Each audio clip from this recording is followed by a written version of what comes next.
Imagine firing your entire marketing department, your finance team, and, well, your product managers tomorrow. Oh, wow. Just a clean sweep. Yeah, exactly. A Yeah. total clean sweep. And replacing them with just 5 simple folders on your computer's desktop. Welcome to today's deep dive, where we're looking at a blueprint that essentially rips us out of the chatbot era and throws us headfirst into the era of the autonomous AI C-suite. Which is such a massive shift in how we think about work. Yeah. Because up until recently, the baseline assumption for you, for me, for anyone using this tech, has been that AI is basically a really smart intern. Right, like a super fast consultant. Exactly. You log into a website, you ask a chatbot a question, you copy the answer, paste it into your document, Mm. and well, you're still the one doing all the actual heavy lifting to assemble the final product. But the source material we're digging into today tosses that whole framework out the window. We are looking at a really fascinating, highly practical presentation from a Japanese AI integration expert over at Keiichi's AI University. And his core premise is just wild. It really is. He's asking, what if you didn't just use an AI to help you work, but you actually hired an entire executive team to run your company for you? And he accomplishes this using a relatively new tool called Claude Code. And the really crucial distinction to make here right off the bat is that Claude Code is not a website. Right. It operates as a command line interface, or CLI. So let's pause and translate that for the listener because I know the phrase command line interface can sound, a bit intimidating. Oh, totally. People hear that and think they need a computer science degree. Yeah.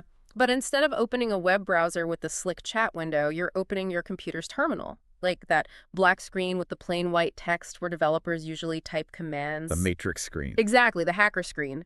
By running the AI directly in the terminal, it has direct access to your computer's local files. It can read your hard drive, it can create new files, edit code, and even organize folders totally autonomously. Which fundamentally changes the relationship. Mm. Instead of a conversational assistant, Claude Code introduces autonomous AI agents.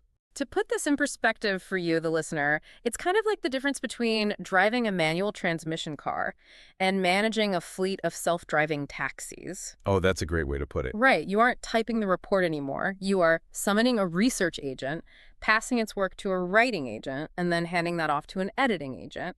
And they're all operating simultaneously to output a final, polished file right onto your hard drive without you ever touching a word processor. So our mission for today's deep dive is to really unpack this exact blueprint from the source material.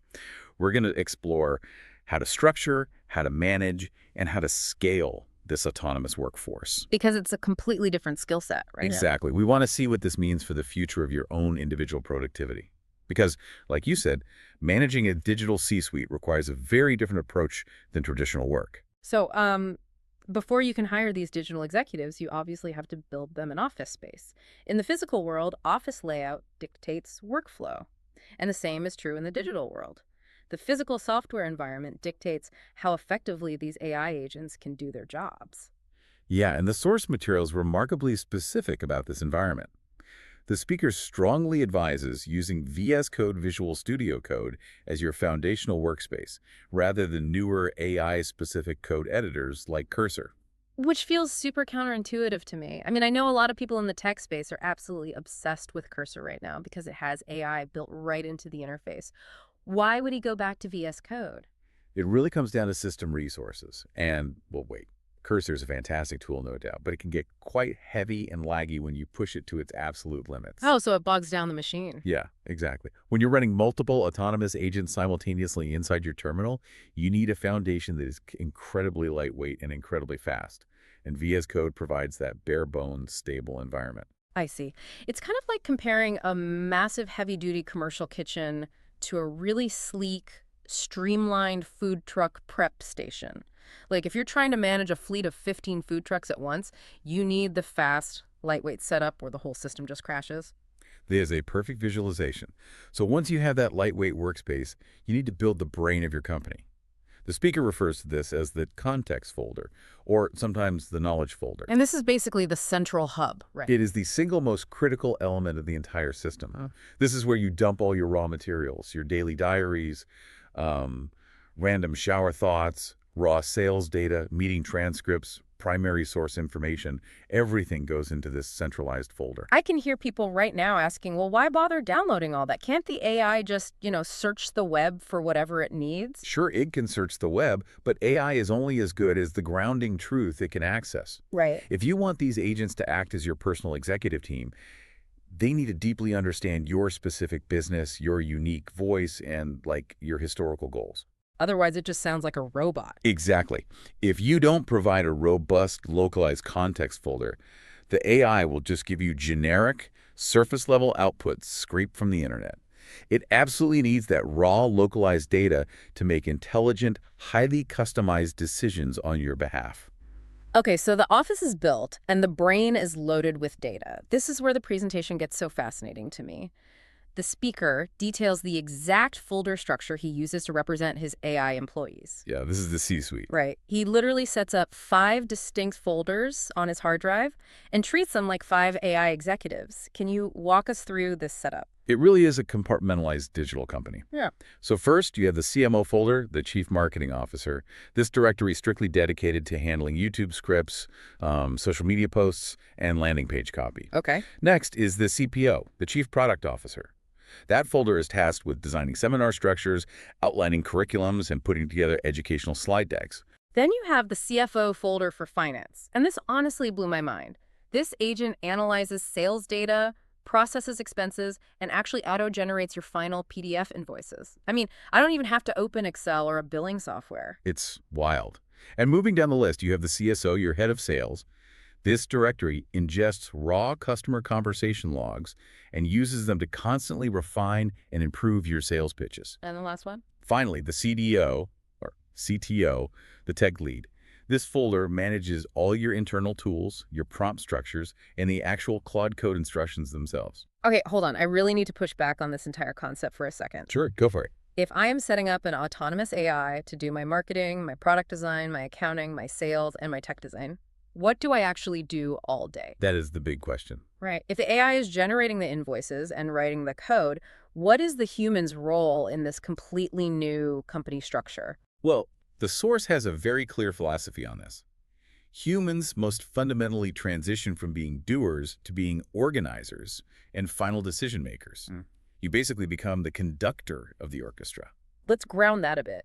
What does being the organizer actually look like at, say, 9 a.m. on a Tuesday? It means maintaining the absolute integrity of that folder structure we just outlined. Because the AI relies on local file, the source explicitly warns that if your files get messy, the whole system breaks. Oh, interesting. Yeah, imagine you accidentally drag and drop a client's confidential sales PDF into the CFO's finance folder instead of the CSO's sales folder. Ah, I see where this is going. Because the AI agent in the finance folder only reads what's immediately around it, it's going to pull that sales context and get completely confused. Precisely. It might try to, bill a client based on a draft sales pitch instead of the finalized contract. Exactly. The AI will hallucinate or make bad decisions entirely because its filing cabinet is a disaster. Wow. The AI can generate a flawless 100-page report in seconds, but only if the raw data is sitting exactly where it is supposed to be. In this new model, human disorganization is the primary bottleneck. That's a huge shift. It is. Maintaining a pristine digital workspace becomes the new human superpower because it allows the AI to operate flawlessly. So we have these 5 C-level executives sitting in their perfectly organized folders.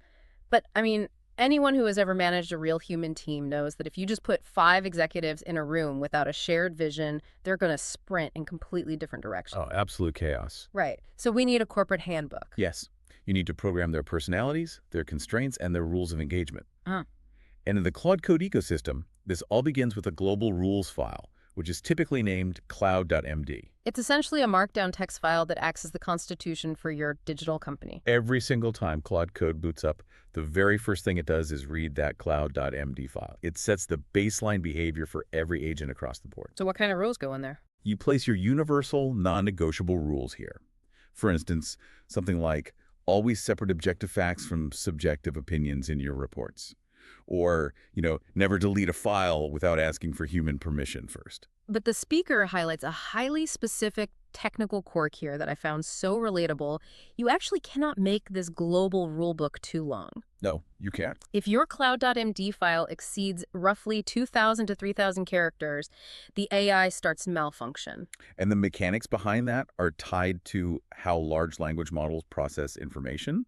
They use what's called an attention mechanism. Okay. If you overload that initial prompt with a sprawling, massive document of rules, the AI's attention dilutes. It gets overwhelmed. It might start ignoring your secondary instructions, or get confused about which rule takes precedence, or even just rebel and execute its own default behavior. I laughed out loud when I read that part of the presentation because it's exactly like micromanaging a real human employee. It really is. If you hand a new hire a 50-page manual on the very first day and say, hey, memorize every single word of this before you send an email, they're going to freeze up. Or they're just going to ignore it completely just to survive the day. You have to give them only the essential, vital rules. Right, you keep the global rules concise and save the highly detailed instructions for when they are actually needed. And this is achieved through layering rules within specific folders.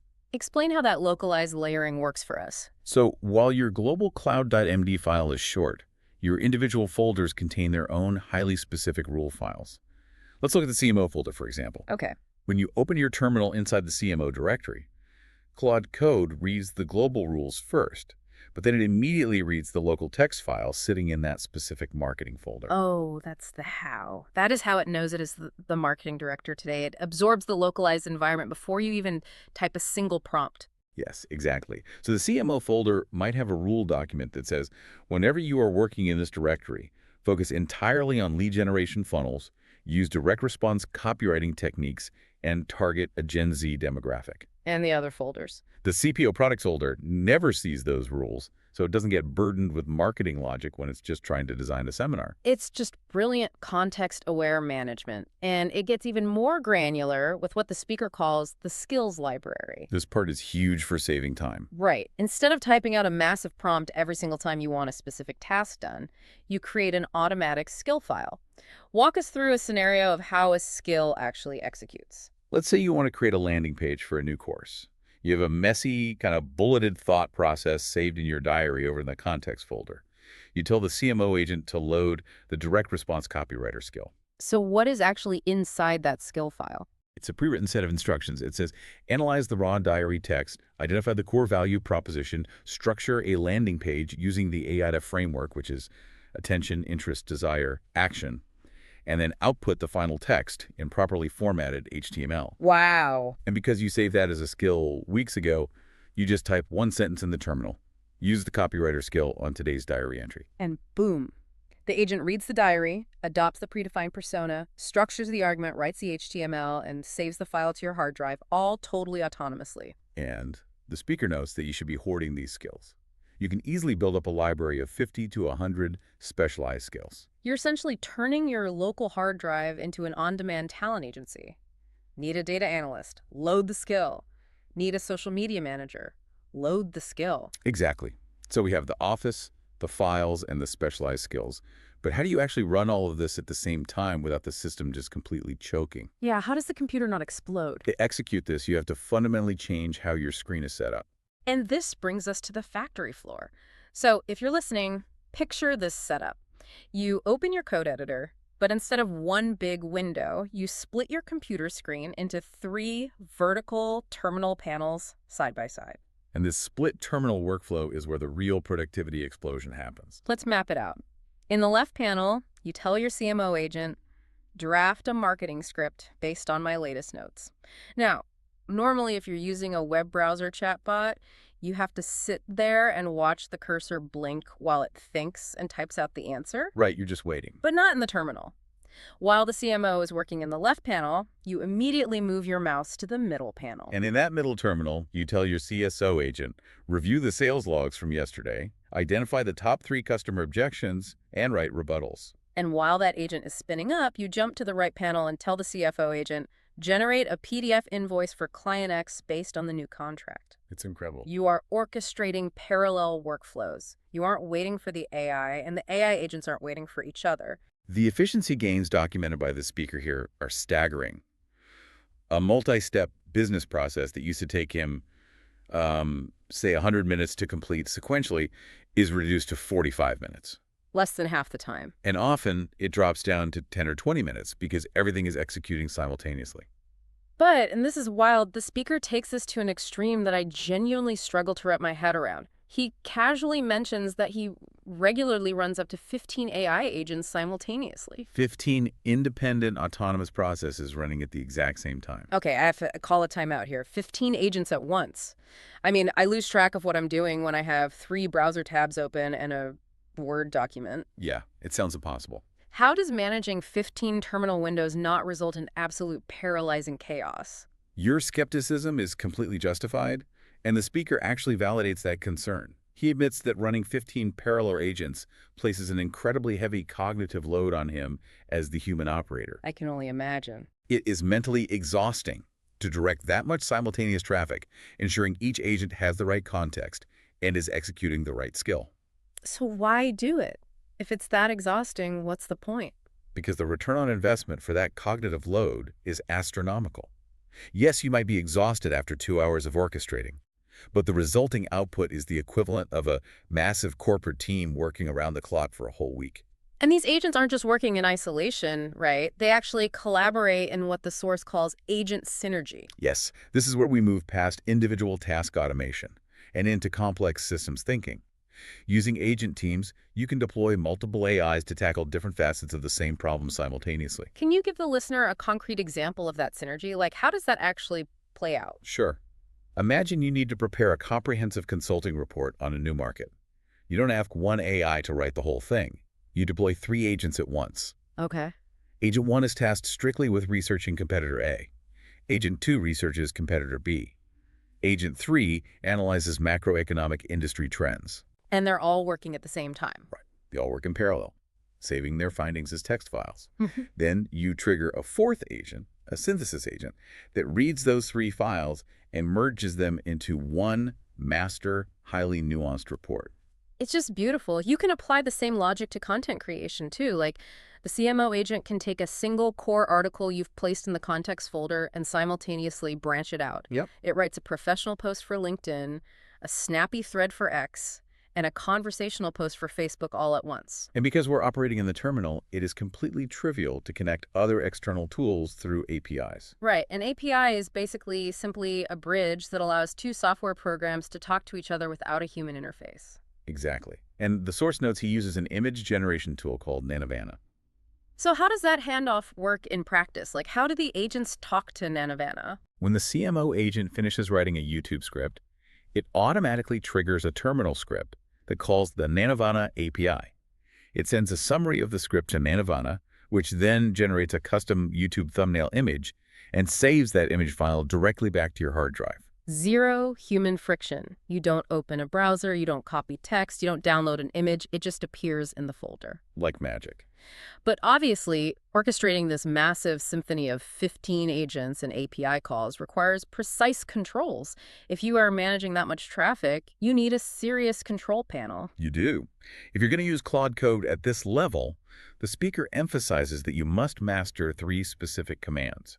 We can think of them as the holy trinity of terminal management. And he highly recommends mapping these commands to text expansion shortcuts on your keyboard so you can fire them off instantly. Let's break down the mechanics of the first one, /compact. So, as your agents work and converse with you, the history of that chat gets very long.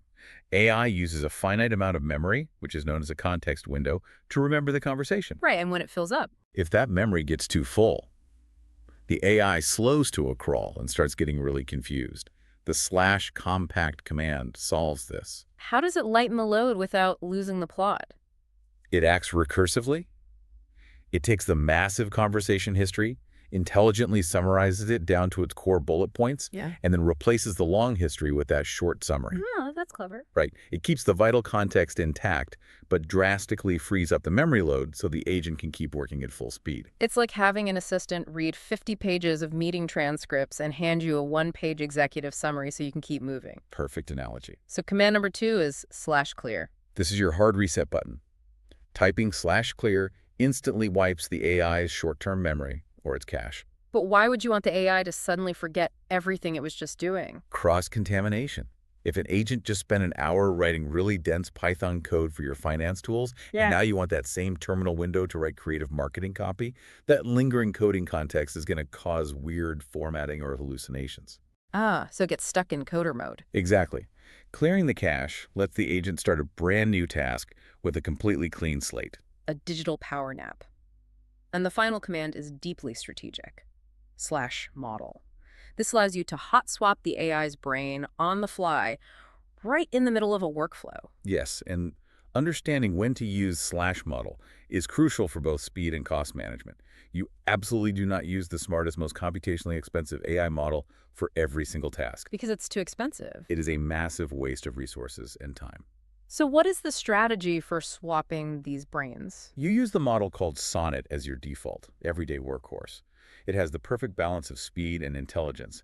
But when you hit a major roadblock, say you needed to untangle a massive corrupted spreadsheet or write complex software architecture, you type /model and swap in Opus, the heavy-duty, deep-thinking brain. And if you just needed to do a quick web search or, format a simple grocery list? You swap in Haiku, the super lightweight, lightning-fast model.